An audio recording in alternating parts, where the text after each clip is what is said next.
ಆತ್ಮೀಯ H60 news ಅರ್ಥಾತ್ ತಿ ಸೀತಾರಾಮ್ ನ್ಯೂಸದ ವೀಕ್ಷಕರೇ, ನಾನು ನಿಮ್ಮವ ಎಂ ಆಯುಧ ಮಲ್ಲಪ್ಪ ಜೊತೆ ಅವರು.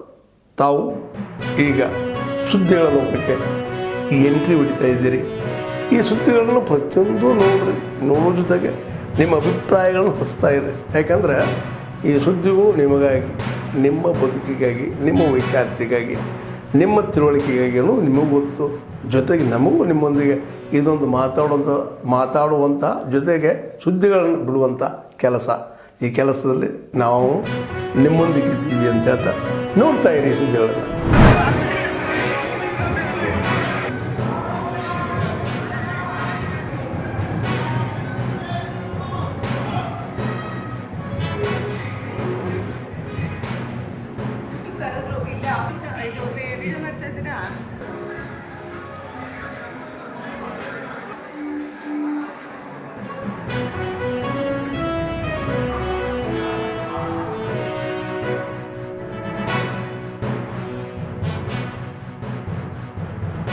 ತೆರೆದಿರುವಂಥದ್ದು.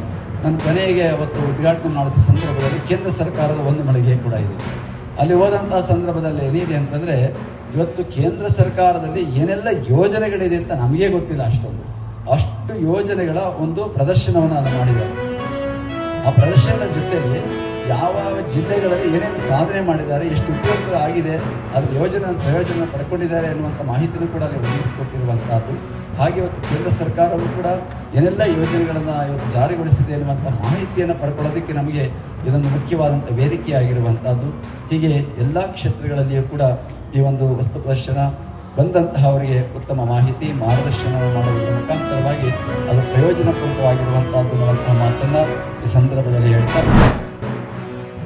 मैं इस पोस्ट बजट वेबिनार में आपका हार्दिक मैन्युफैक्चरिंग और एक्सपोर्ट को बढ़ावा देने के लिए हमने 2 मिशन शुरू करने का फैसला किया. हम बेहतर टेक्नोलॉजी और क्वालिटी प्रोडक्ट्स पर फोकस कर रहे हैं और लागत कम करने के लिए स्किलिंग पर जोर दे रहे हैं. मैं चाहूंगा कि यहां मौजूद सभी स्टेक होल्डर्स ऐसे नए प्रोडक्ट्स की पहचान करें जिनकी वर्ल्ड में डिमांड है, जिनकी मैन्युफैक्चरिंग हम कर सकते हैं. फिर हम उन देशों तक एक स्ट्रेटेजी के साथ आ जाएं जहां एक्सपोर्ट की संभावनाएं हैं. साथियों, भारत की मैन्युफैक्चरिंग यात्रा में R&D का अहम योगदान है. इसे और आगे बढ़ाने और गति देने की आवश्यकता है. R&D के द्वारा हम इनोवेटिव प्रोडक्ट्स पर फोकस कर सकते हैं, साथ ही प्रोडक्ट्स में वैल्यू एडिशन कर सकते हैं. हमारी टॉय, फुटवेयर और लेदर इंडस्ट्री के सामर्थ्य को दुनिया जानती है. हम अपने ट्रेडिशनल क्राफ्ट के साथ मॉडर्न टेक्नोलॉजीज को जोड़कर बड़ी सफलता हासिल कर सकते हैं. इन सेक्टर्स में हम ग्लोबल चैंपियन बन सकते हैं और हमारा एक्सपोर्ट कई गुना बढ़ सकता है. इससे इन लेबर इंटेंस सेक्टर में रोजगार के लाखों अवसर तैयार होंगे और एंटरप्रेन्योरशिप को बढ़ावा मिलेगा.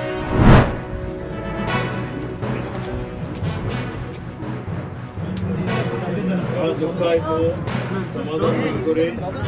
ನಾವೆಲ್ಲ ನಿಮ್ಮ ಕುಟುಂಬದಲ್ಲಿ ಬಹಳ ಅನ್ಯಾಯ ಆಯ್ತು.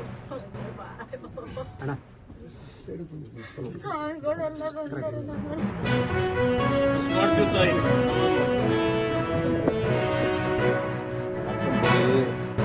ಮಾನವ ಪ್ರಾಣಿ ಸಂಘರ್ಷ ಇವತ್ತಿಂದಲ್ಲ, ಸುಮಾರು ವರ್ಷದಿಂದ ಇದೆ.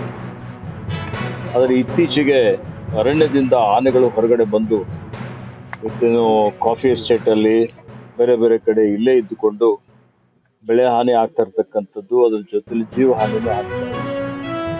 ಸರ್ಕಾರ ಈಗ ನಾವು ಪರಿಹಾರ ಕೊಡ್ತೀವಿ, ಆದರೆ ಪರಿಹಾರ ಕೊಡೋದರಿಂದ ಮನುಷ್ಯನ ಜೀವ ವಾಪಸ್ ಬರುತ್ತೆ. ಜೀವ ಅತ್ಯಮೂಲ್ಯವಾದಂಥದ್ದು. ಕೊಡಗು ಇದೆ, ಚಿಕ್ಕಮಗಳೂರಿದೆ, ಹಾಸನ ಇದೆ. ಈ 3 ಜಿಲ್ಲೆಗಳಲ್ಲಿ ಸಮಸ್ಯೆ ಇದೆ. ಕೊಡಗುದಲ್ಲಿನೂ ಸುಮಾರು 100 ಆನೆಗಳು ಇವತ್ತು ಅರಣ್ಯದಿಂದ ಹೊರಗಡೆ ಇದ್ದಾವೆ. ಹಾಸನದಲ್ಲಿ, ಹಾಸನ್ ಮತ್ತು ಅದರಲ್ಲಿ ವಿಶೇಷವಾಗಿ ಬೇಲೂರಿನಲ್ಲಿ ಮತ್ತೆ ಸಕಲೇಶ್ಪುರದಲ್ಲಿ ಸುಮಾರು 100 ಆನೆಗಳು ಅರಣ್ಯದ ಹೊರಗಡೆ ಇದ್ದಾವೆ ಸುಮಾರು ವರ್ಷ. ಹಿಂದಿನ ನಾವು ನೋಡ್ತಾ ಬಂದಂತಹ ಸಂದರ್ಭದಲ್ಲಿ 80ರ ದಶಕದಿಂದಲೂ ಈ ಆನೆಗಳಿಗೆ ಸರಿ ಹಿಡಿದು ಬೇರೆ ಕಡೆ ಕಳಿಸಿದ್ರು ಅವರ ಮೆಮೊರಿ ಪವರ್ ಯಾವ ರೀತಿ ಇಲ್ಲದ್ರೆ ಮತ್ತೆ ಅಲ್ಲೇ ಬರ್ತವೆ. ಹೀಗಾಗಿ ನಾವೆಲ್ಲ ಚರ್ಚೆ ಮಾಡಿದ್ದೇವೆ. ಚರ್ಚೆ ಮಾಡಿ ನಮ್ಮ ಮುಖ್ಯ ಅರಣ್ಯ ಸಂರಕ್ಷಣಾಧಿಕಾರಿಗಳು, ಮುಖ್ಯ ಅರಣ್ಯ ಸಂರಕ್ಷಣಾಧಿಕಾರಿ, ವನ್ಯಜೀವಿ ಇಲಾಖೆ, ಎಲ್ಲ ಹಿರಿಯ ಅರಣ್ಯ ಇಲಾಖೆಯ ಎಲ್ಲ ತಜ್ಞರ ಜೊತೆಯಲ್ಲಿ ಚರ್ಚೆ ಮಾಡಿ ಒಂದು ಸಾಫ್ಟ್ ರಿಲೀಸ್ ಸೆಂಟರ್ ನಮ್ಮ ಇಲ್ಲಿ ಈ 3 ಜಿಲ್ಲೆಗಳು ಸೇರಿಸಿಕೊಂಡು ಒಂದು 2,000 ಹೆಕ್ಟೇರ್ ಅರಣ್ಯ ಭೂಮಿಯಲ್ಲಿ ಮಾಡಬೇಕು ಅನ್ನುವಂಥದ್ದು ನಾವೊಂದು ಯೋಜನೆ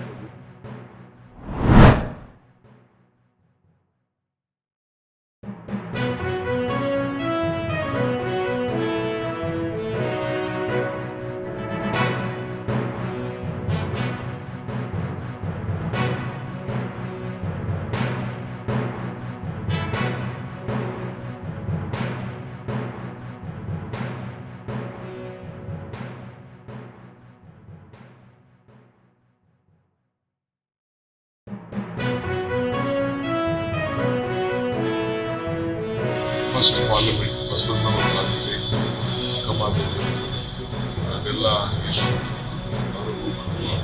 ಅವಶ್ಯಕತೆ ಇಲ್ಲಿ ಕೂಡ ನಮ್ಮ ಅಸೆಂಬ್ಲಿಲೂ ಕೂಡ ಒಳ್ಳೊಳ್ಳೆ ಹೊಸ ನೀವು ಕೂಡ ನಮ್ಮ ಇತಿಹಾಸದಿಂದ ಫಸ್ಟ್ ಅಸೆಂಬ್ಲಿ ಇಡೀ ದೇಶದಲ್ಲಿ ಎಂದು ಕೂಡ ಪ್ರಾರಂಭ ಆಗಿಲ್ಲ. ಮೈಸೂರು ರಾಜಮಂದಿರದಲ್ಲಿ ಅದು ಮೈಸೂರಲ್ಲಿ ಅಸೆಂಬ್ಲಿ ನೂರ 50 ವರ್ಷದ ಆ ಚಿತ್ರ ಕೂಡ ಆದ್ಮೇಲೆ ಎಲ್ಲ ಸುದ್ದಿಗಳನ್ನು ನೋಡಿದ್ರಲ್ಲ, ಏನು ಅನಿಸ್ತು ನಿಮಗೆ? ಇದರಲ್ಲೇ ನಿಮ್ಗೆ ಲೈಕ್ ಆಗಿರ್ಬೋದು, ಡಿಸ್ಲೈಕು ಆಗಿರ್ಬೋದು, ಕಾಮೆಂಟ್ ಬೇಡಪ್ಪ ಅಂತ ಅನಿಸಿರ್ಬೋದು, ಕಾಮೆಂಟ್ ಮಾಡಬೇಕಪ್ಪ ಅನಿಸ್ಬೋದು, ಶೇರ್ ಮಾಡಬಾರ್ದಪ್ಪ ಅನಿಸಿರ್ಬೋದು, ಮಾಡಬೇಕು ಅನಿಸಿರ್ಬೋದು. ಏನಾದರೂ ಆಗಲಿ ಶೇರ್ ಮಾಡ್ತಾಯಿರಿ, ಈ ನ್ಯೂಸ್ಗಳನ್ನ ಹಂಚ್ತಾ ಇರಿ, ಜೊತೆಗೆ ಇದಕ್ಕೆ ಸಬ್ಸ್ಕ್ರೈಬ್ ಆಗ್ತಾಯಿರಿ ಅಂತ ಹೇಳ್ತಾ H16 ನ್ಯೂಸ್ ಅರ್ಥಾತ್ ಹೇ ಸೀತಾರಾಮ್, ಇದು ಸತ್ಯದ ಕೈಗೆ ನಡಿ. ವಂದನೆಗಳು.